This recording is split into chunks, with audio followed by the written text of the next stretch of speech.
क्या आपने कभी सोचा है कि समुद्र की अथाह गहराइयों में हमारे इतिहास के कितने राज दफन हैं? 1983 में जब भारतीय आर्कियोलॉजिस्ट की एक टीम अरब सागर की गहराइयों में उतरी, तो उन्हें कुछ ऐसा मिला जिसने पूरी दुनिया के होश उड़ा दिए। समुद्र की सतह से कई फीट नीचे एक विशाल, सुनियोजित शहर के अवशेष मौजूद थे। ऊंची दीवारें, पत्थर के खंभे और एक प्राचीन बंदरगाह। यह कोई साधारण शहर नहीं था। यह वही शहर था जिसे सदियों से केवल एक पौराणिक कथा माना जाता था। भगवान श्री कृष्ण की स्वर्ण नगरी द्वारका। भागवत पुराण के अनुसार यह कहानी तब शुरू होती है जब श्री कृष्ण ने अपने मामा कंस का वध किया।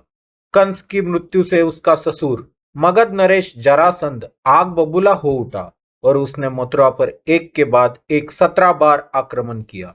लगातार हो रहे इन युद्धों से अपने लोगों मतलब यादव वंश को बचाने के लिए श्री कृष्ण ने मथुरा छोड़ने का एक बहुत बड़ा निर्णय लिया। उन्होंने समुद्र देवता से एक सुरक्षित स्थान देने का अनुरोध किया। समुद्र देवता ने श्री कृष्ण को 12 योजन भूमि प्रदान की, जिस पर भगवान विश्वकर्मा ने रातों रात एक अभेद्य और भव्य नगर का निर्माण किया। वही थी द्वारका। यह शहर आज के आधुनिक शहरी नियोजन को भी मात दे सकता था।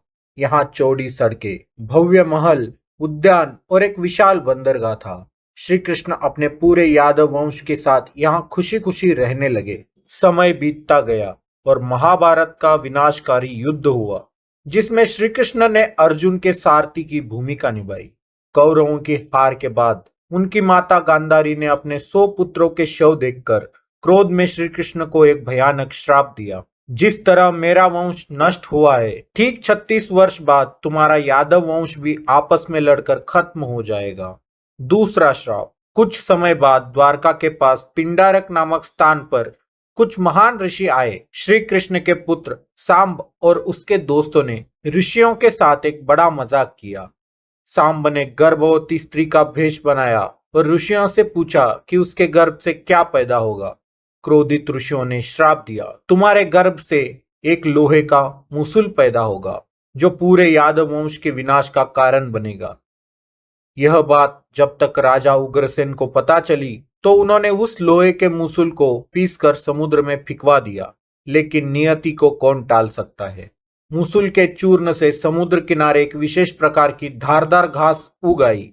मूसल का जो एक नुकीला टुकड़ा बच गया था, उसे एक मछली ने निगल लिया, जिसे बाद में जरा नामक शिकारी ने अपने तीर का आगे का हिस्सा बना दिया। गांधारी के शाप से ठीक 36 वर्ष बाद यादवों ने शराब के नशे में उसी धारदार घास से एक दूसरे को मार डाला। इसके बाद जब श्री कृष्ण एक पेड़ के नीचे विश्राम कर रहे थे, तो उसी जरा शिकारी ने उनके पैर को हिरन समझकर वही जहरीला तीर मार दिया। इस तरह भगवान कृष्ण ने अपना देह त्याग दिया। जैसे ही अर्जुन ने द्वारका की महिलाओं और बच्चों को सुरक्षित वहां से निकाला, उपनते समुद्र ने पूरी द्वारका नगरी को हमेशा के लिए अपने अंदर निगल लिया। सालों तक दुनिया यही मानती रही कि द्वारका सिर्फ एक कहानी है। वर्तमान में गुजरात के तट पर जो द्वारका मौजूद है, लोग बस वहीं दर्शन करते हैं, लेकिन असली शहर तो समुद्र के नीचे था। खोज की शुरुआत हुई 1963 में। डेक्कन कॉलेज ऑफ पुणे के आर्कियोलॉजिस्ट ने द्वारका में पहली बड़ी खुदाई की, जहां उन्हें प्राचीन कलाकृतियां मिली। 1983 से 1990 तक नेशनल इंस्टीट्यूट ऑफ ओशनोग्राफी के प्रसिद्ध आर्कियोलॉजिस्ट डॉक्टर एस.आर. राव के नेतृत्व में अरब सागर में खोज शुरू हो गई। समुद्र के नीचे जो उन्हें मिला वह अविश्वसनीय था। विशाल पत्थरों से बनी किलेबंदी, जहाजों को बांधने के लिए बड़े बड़े पत्थर के लंगर, जो बताते हैं कि यह एक बहुत बड़ा अंतरराष्ट्रीय बंदरगाह था।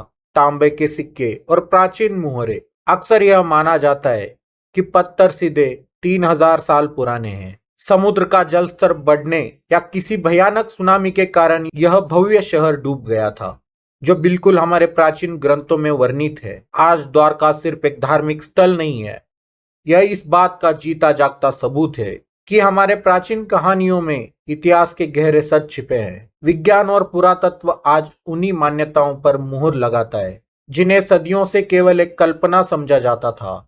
अगर आपको हमारे इतिहास की यह अनसुनी कहानी पसंद आई हो, तो इस वीडियो को लाइक और शेयर जरूर करें। कमेंट्स में बताएं कि आप अगली बार किस प्राचीन रहस्य के बारे में जानना चाहते हैं। ऐसी ही अद्भुत कहानियों के लिए सब्सक्राइब करें। मिलते हैं अगले वीडियो में। जय श्री कृष्ण।